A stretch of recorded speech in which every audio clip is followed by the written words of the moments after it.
Bonjour, bienvenue dans Lex Inside, l'émission qui donne du sens à l'actualité juridique, du droit et rien que du droit.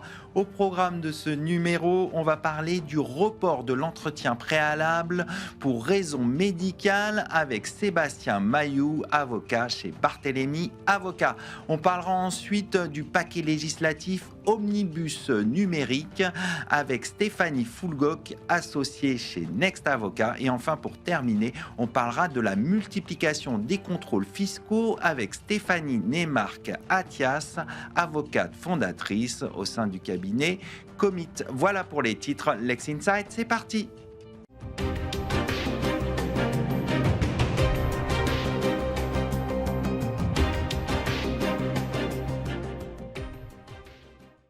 La Cour de cassation a confirmé dans un arrêt du 5 novembre dernier que l'employeur peut reporter l'entretien préalable pour un licenciement pour raison médicale et que ce report décale le point de départ du délai d'un mois pour notifier le licenciement. Pour décrypter cette décision, j'ai le plaisir de recevoir Sébastien Mailloux, avocat au sein du cabinet Barthélémy Avocat. Sébastien Mailloux, bonjour. Bonjour Arnaud. Avant d'aller dans le cœur de cette décision, peut-être rappeler un peu le cadre légal de l'entretien préalable à une sanction disciplinaire. Quel est-il? Alors, le cadre est fixé par l'article L 1332-2 du Code du travail. Ce cadre-là s'applique, on va dire, pour tout type de sanction disciplinaire, que ce soit pour l'avertissement, la mise à pied disciplinaire, voire le licenciement disciplinaire. Donc, il se déroule en 3 étapes: une convocation en entretien préalable, un entretien préalable et la notification de la sanction. Alors, on a un cadre temporel de la procédure disciplinaire, hein. L'employeur ne peut pas développer autant de temps qu'il le souhaite cette procédure disciplinaire. Et le Code du travail fixe ce cadre assez bien. Donc, entre la convocation en entretien préalable et l'entretien préalable, on doit laisser un délai de 5 jours ouvrables au minimum. Ça permet le salarié de préparer son entretien et éventuellement trouver quelqu'un pour se faire assister. Ensuite se tient l'entretien préalable et à partir de l'entretien préalable, pour notifier la sanction, le Code du travail impose que l'employeur notifie la sanction au minimum 2 jours ouvrables après l'entretien préalable et au maximum 1 mois, 30 jours calendaires, après l'entretien préalable. Alors, ce délai d'1 mois ne s'applique pas à tous les licenciements, s'applique uniquement aux licenciements disciplinaires. Les D'accord. licenciements non disciplinaires n'ont pas de délai maximum en termes de notification de la sanction. C'est un peu une incohérence qu'on trouve dans le Code du travail. Donc là, dans l'arrêt en question, la problématique était sur l'application de ce délai d'1 mois. Ce délai d'1 mois qui se calcule en jours calendaires.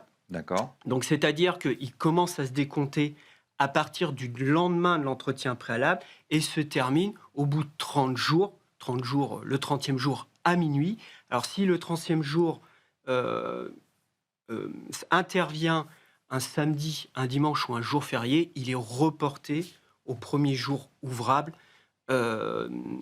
postérieurement à ce samedi, ce dimanche ou ce jour férié. Qu'est-ce qui se passe si le salarié ne se présente pas ou si l'employeur reprogramme un nouvel entretien? Alors, il arrive assez souvent que le salarié ne se présente pas. C'est le cas notamment dans des hypothèses d'abandon de poste où le salarié a un peu disparu dans la nature. Là, la Cour de cassation nous permet de continuer la procédure et donc de tenir l'entretien virtuellement parce que le salarié ne vient pas. Et ensuite, le délai d'1 mois s'applique à partir de l'entretien qui ne s'est pas tenu. Lorsque c'est l'employeur qui demande éventuellement le report de l'entretien préalable, ça peut arriver, hein, pour tout type de circonstances.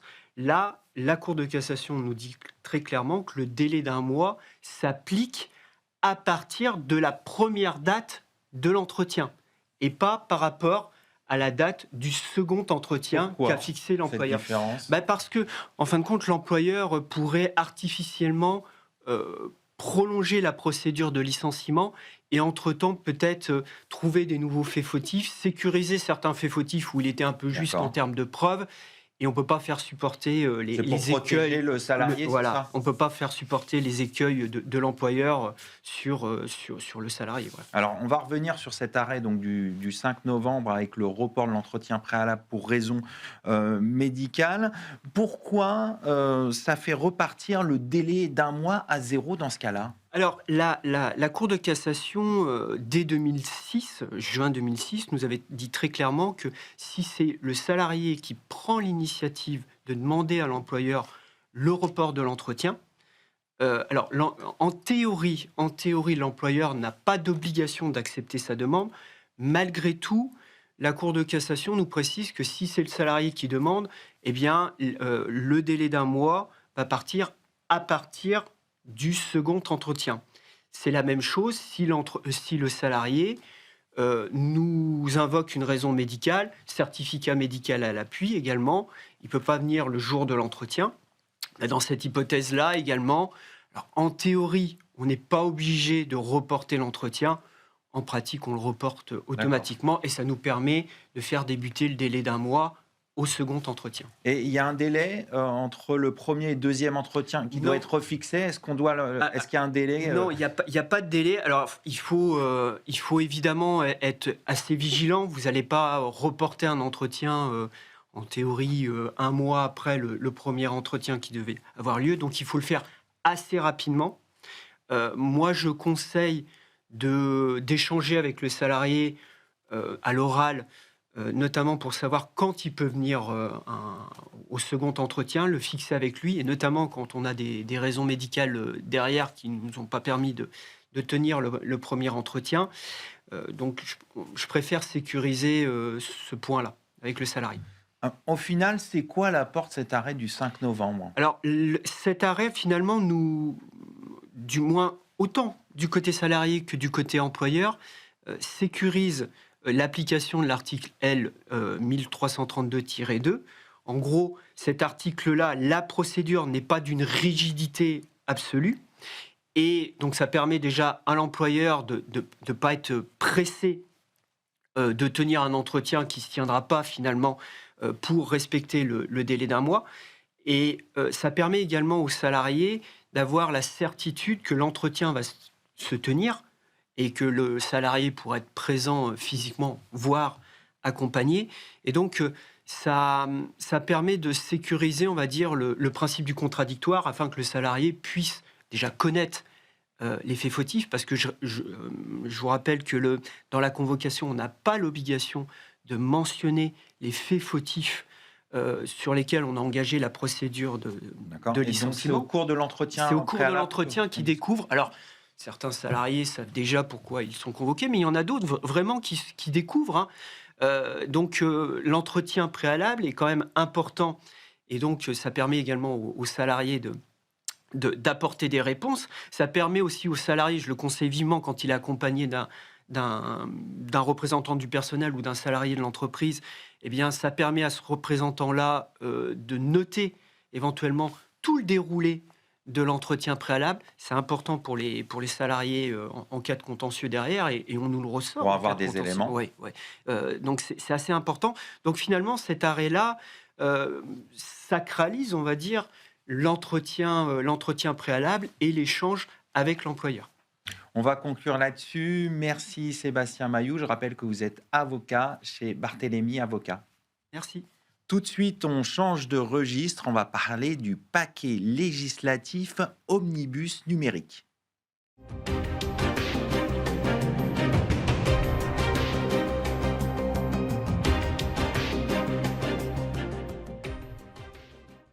La Commission européenne a dévoilé en novembre dernier un paquet législatif appelé Omnibus numérique. De quoi s'agit-il? On en parle tout de suite avec mon invité Stéphanie Fulgok, associée chez Next Avocat. Stéphanie, bonjour.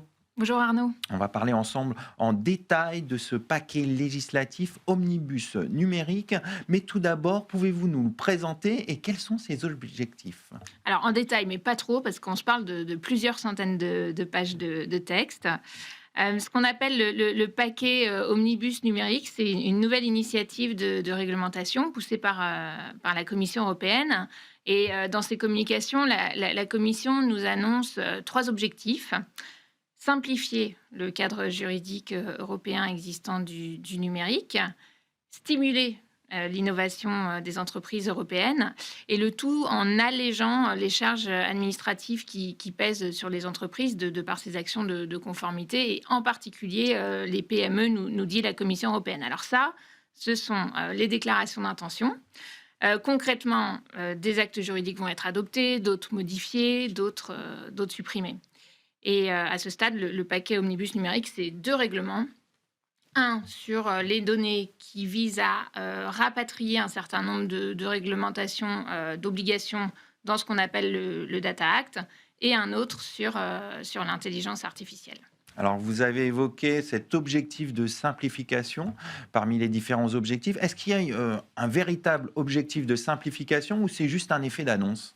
Alors, il y a effectivement un objectif de simplification et notamment un objectif de réduction des coûts de conformité qui pèseraient sur les entreprises. La Commission européenne nous donne un chiffre, elle nous dit qu'elle a pour objectif de réduire d'ici à 2029 de 5 milliards d'euros les charges administratives qui pèseraient sur les entreprises. C'est ambitieux. C'est ambitieux, mais surtout si on le lit à contrario, ça veut dire que la Commission européenne, et les institutions européennes, pas que la Commission, le droit européen ferait à ce jour peser sur les obligations, sur les entreprises, des obligations qui leur génèrent une charge de 5 milliards d'euros pour des obligations que la Commission considère maintenant comme étant inutiles. Alors, est-ce qu'il y a une simplification concrète dans ces projets de texte? Oui, il y a quelques initiatives. Par exemple, si on part un peu plus dans les détails, en matière de RGPD, on doit parfois faire ce qu'on appelle des analyses d'impact. Et les critères pour les entreprises de savoir si elles doivent faire une analyse d'impact ou pas ne sont pas toujours lisibles. Donc là, dans le paquet Omnibus, il est prévu de faire une liste unique européenne des cas dans lesquels des analyses d'impact doivent être faites. Il y a aussi une initiative qui consisterait à supprimer, vous savez, ces bannières cookies pour répondre à une fatigue, ce qu'on appelle la fatigue du consentement qui est exprimée par les internautes. Donc ça, ce sont des initiatives effectivement de simplification, mais on ne se parle pas d'un choc de simplification. En tout cas, ce n'est pas ce que nous, on identifie dans les textes. Et si on regarde, par exemple, le Data Act, ça n'a pas pour objectif qu'il fusionne plusieurs textes. Est-ce qu'il n'a pas un objectif de simplification, lui? Alors oui, mais finalement, réunir dans un texte unique tout un tas d'obligations qui, auparavant, étaient dispatchées dans d'autres règlements, ou d'autres règlements ou directives, je ne vais pas vous les énumérer, mais il y en a eu beaucoup. Il y a eu une importante production de textes ces 5 et 10 dernières années. Mais si finalement on réunit les mêmes obligations dans un texte unique, certes pour le praticien, et nous on peut s'en réjouir, on a un document unique plutôt que d'aller rechercher dans plusieurs textes, mais les obligations restent les mêmes. Donc ce qu'il faut, et là on en est au début de la proposition de ce texte, c'est à la fois effectivement aller rechercher cette simplification, mais surtout aller rechercher aussi l'efficacité des textes existants, parce que trop d'obligations qui finalement ne sont pas respectées et leur non-respect n'est pas sanctionné, ça nuit un peu à la confiance qu'on peut avoir dans le droit. Ça génère une insécurité juridique sur le point de savoir s'il y a des obligations qu'on aurait manquées et qu'on devrait appliquer. Et aujourd'hui, il n'y a pas cette efficacité des textes? Alors, pas suffisamment d'après ce que nous on voit. Le sujet est en réalité très politique. Là, la Commission européenne a voulu envoyer un message politique dans un contexte, vous savez, sur le numérique tendu entre les États-Unis et l'Europe. Et donc, le message un petit peu de communication des institutions européennes a été de dire à nos partenaires américains, on va simplifier le droit. Mais d'un autre côté, et on peut se parler notamment du DSA, qui n'est pas directement dans le périmètre de l'omnibus numérique. Le DSA, qui est ce texte qui a vocation à lutter contre la diffusion de contenus illicites en ligne, à ce jour, il n'est pas suffisamment respecté et ce non-respect n'est pas suffisamment sanctionné. Donc, je pense que la confiance en le droit européen qui est recherchée va à la fois vers une simplification, moins de textes, mais meilleure application des textes existants. Alors, revenons sur l'omnibus numérique. Il prévoit aussi des ajustements en matière d'IA et de RGPD. Quels seraient les impacts concrets de ces ajustements ? Il y en a plusieurs. Alors, c'est assez intéressant et amusant de se dire que finalement, un texte qui est à peine entré en vigueur, et même pas totalement entré en vigueur, le règlement sur l'intelligence artificielle est déjà modifié serait déjà modifié par ce paquet omnibus.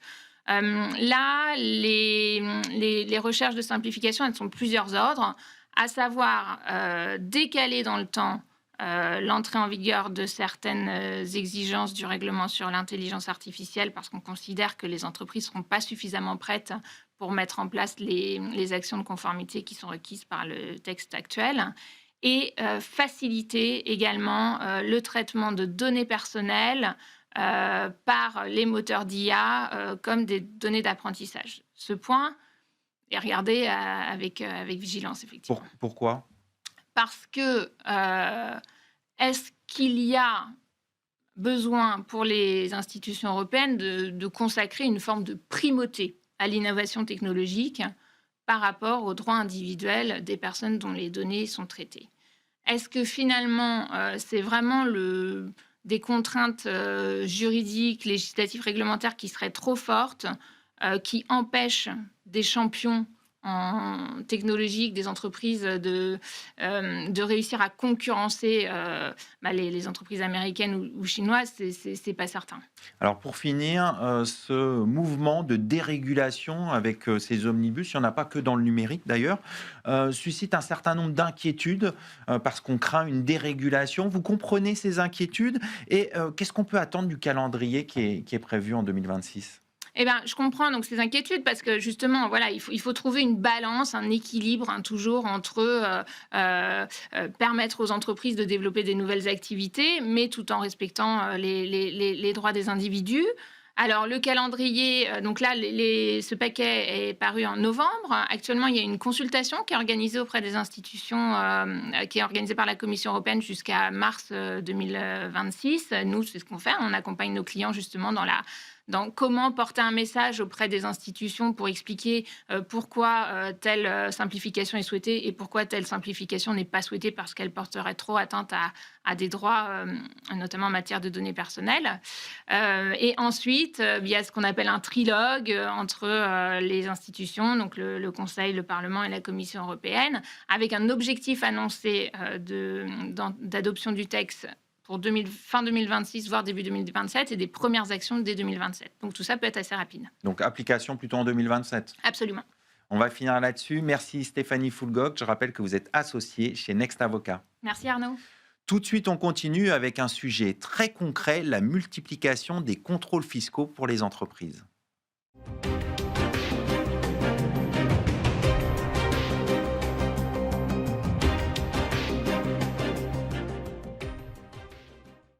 De nombreuses entreprises ont le sentiment de la multiplication des contrôles fiscaux. Qu'en est-il réellement ? On en parle tout de suite avec mon invité, Stéphanie Neymarck-Attias, avocate fondatrice du cabinet Commit. Stéphanie, bonjour. Bonjour Arnaud.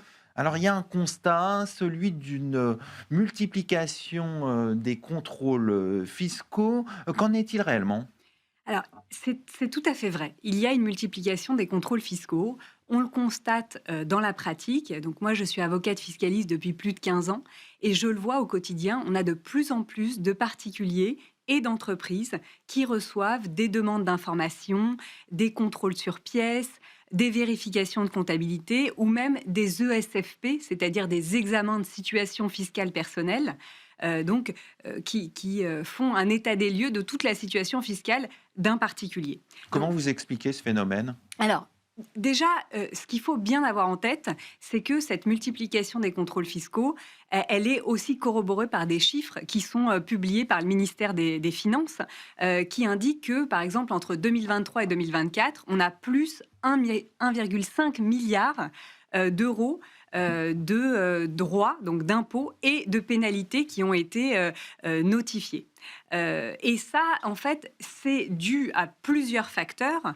Le premier facteur, c'est tout d'abord une collecte massive des données. Puisqu'en fait, ce qui est important de savoir, c'est que ce n'est pas seulement une augmentation en termes de volume, mais c'est plutôt une augmentation des contrôles en termes de ciblage. D'accord. C'est-à-dire que l'administration fiscale arrive désormais à collecter beaucoup plus d'informations et à traiter ces informations pour cibler les situations à risque, c'est-à-dire les anomalies qui sont constatées. Notamment en utilisant l'IA. Exactement, en utilisant l'IA, en utilisant le data mining, en utilisant aussi une possibilité qui est offerte depuis 2020 sous contrôle de la CNIL. L'administration fiscale peut aller récupérer des informations, par exemple sur les réseaux sociaux ou sur les plateformes de vente, d'annonces, de vente de biens. Donc, effectivement, il y a énormément d'informations qui sont collectées, aussi à travers les bases notariales, les URSSAF, les établissements bancaires qui font des signalements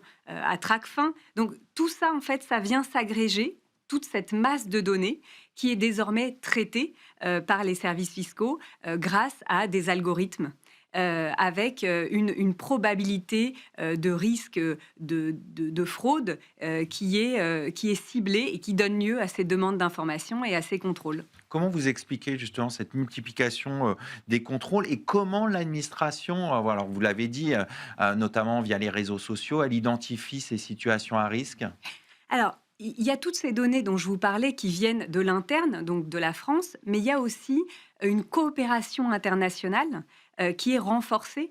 Alors, que ce soit au niveau des États, grâce aux conventions fiscales entre la France et un autre État, mais aussi au niveau européen, à travers des directives, ou bien au niveau de l'OCDE également, qui met en place un cadre pour un échange d'informations très facilité entre les administrations fiscales des différents États. Je vous donne un petit exemple. Depuis le 1er janvier 2026, donc c'est tout récent, les plateformes de cryptoactifs ont l'obligation désormais d'envoyer à l'administration fiscale française toutes les informations qui concernent leurs utilisateurs.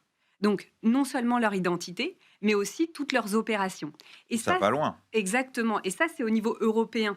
C'est-à-dire que c'est une directive européenne, DAC8, qui met en place cette nouvelle obligation et qui concerne donc tout un certain nombre de plateformes qui ont des usagers en Europe.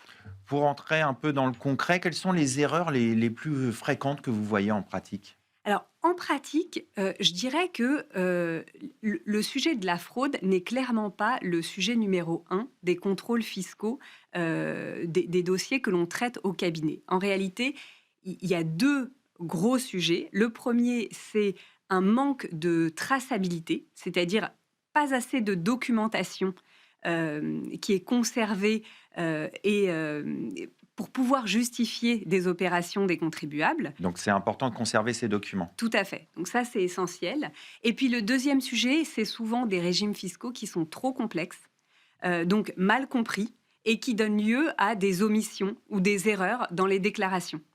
Et ça, en fait, grâce à un avocat fiscaliste, on peut se sécuriser, c'est-à-dire sans trop déclarer, mais en déclarant correctement pour éviter les conséquences fiscales des contrôles fiscaux. Alors justement, on va venir aux conséquences. C'est quoi les risques en termes de sanctions? Alors, les sanctions, elles sont avant tout financières, évidemment. Donc, les sanctions financières, ce sont les rappels d'impôts, donc l'impôt qui n'a pas été payé, mais aussi des pénalités. Par exemple, vous avez un compte à l'étranger, eh bien, il y a des pénalités qui s'appliquent. Les intérêts de retard, mais je dirais surtout les majorations. Les majorations, ça peut aller de 10 à 80%. Donc ça peut être important. Tout à fait. C'est des montants vraiment importants. Et l'administration fiscale détermine le montant de ces majorations en fonction de la gravité de la faute. Donc un schéma considéré comme frauduleux, évidemment, entraîne des conséquences financières plus importantes.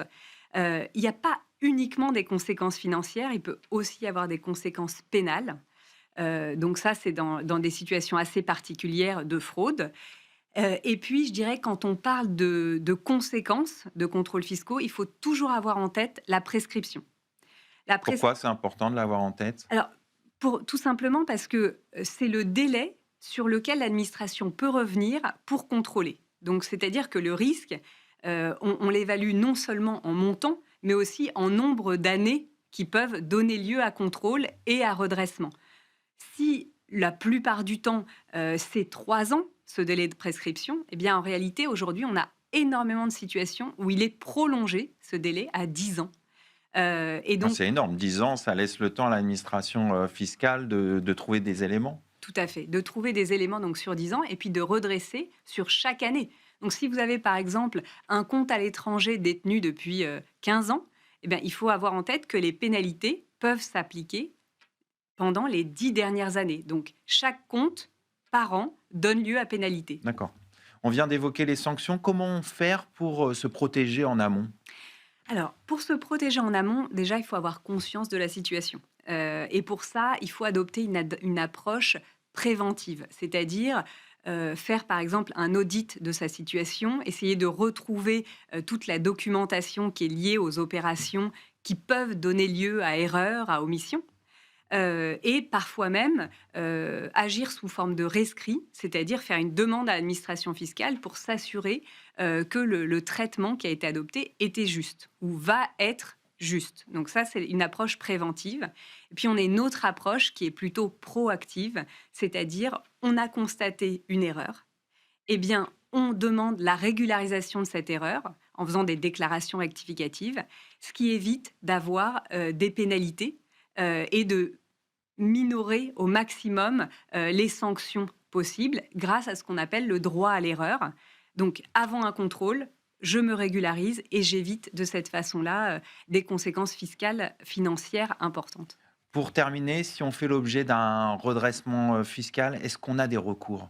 Oui, on a tout à fait des recours. Le premier recours, c'est tout simplement la procédure contradictoire. C'est le cas pour les procédures fiscales. On a la possibilité de donner des justificatifs, d'expliquer la situation, et ça, c'est essentiel pour pouvoir se défendre. Et puis ensuite, les autres recours, eh bien, ça peut être, dans certains cas, une certaine marge de négociation. Et dans d'autres cas, quand on n'arrive pas à se mettre d'accord, c'est le contentieux. Mais je dirais que la plupart des contrôles fiscaux ne vont pas jusqu'à le juge, jusqu'au tribunal.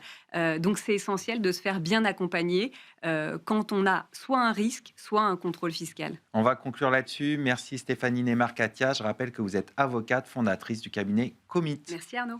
C'est la fin de cette émission. Merci à Stéphanie, Paul et Charles en régie. Merci à vous pour votre fidélité. Restez curieux et informés. À demain sur Be Smart for Change.